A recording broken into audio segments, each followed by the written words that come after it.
Rosemary Alvarez savors every minute with her kids. Playing ball and laughing. For this mom, each day with them is a gift after coming too close to death last August. I thought I had the flu. I started feeling tired. But within days, this soccer coach and PTA president knew it wasn't the flu. I started feeling numbness in my left arm, blurred vision. I'm still smiling for my kids, but now I can't get out of bed. 2 trips to the ER solved nothing. CAT scan came back normal, no problem. But her husband, George, was scared. She couldn't eat. She could barely walk to the bathroom. So I knew at that point, she was deteriorating really quick. It all came to a head on the first day of school as their kids aged 9 through 17 headed back to the classroom. Their mom was in an ambulance headed to Barrow Neurological Hospital after an MRI explained those strange symptoms. It came back.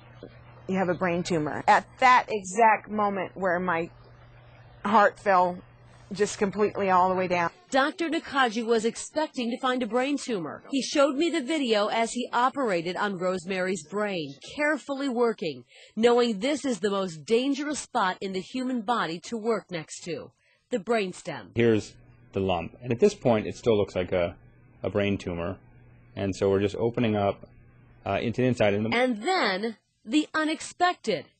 No tumor, instead a worm.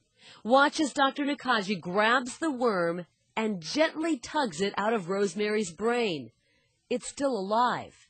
You don't hear him on the tape, but Nakaji actually chuckles. Which I'm sure is a very strange response for the people in the operating room, but because I was so pleased to know that it wasn't going to be something terrible. This worm comes from eating undercooked pork, but more frighteningly, it can be spread by people who have the parasite in their bodies and don't wash their hands well after using the bathroom.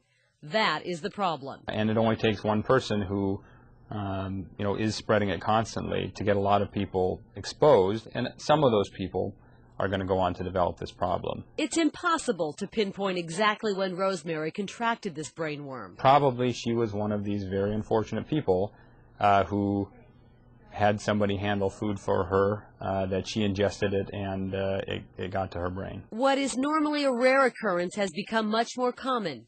Dr. Nakaji has removed 5 of them in the past few months, and other doctors at Barrow, they're seeing more of them too. I think it could be a fluke, but it does concern me that if we see more and more cases, as one person is infected and starts to spread these, it spreads it to other people who become infected, and then they spread it, so that more people are at least at risk. Meantime, George and Rosemary are stunned, relieved, and a bit creeped out by it all. It could have ate holes in her brain, like an apple. This whole part of my head, from here to here, it's numb.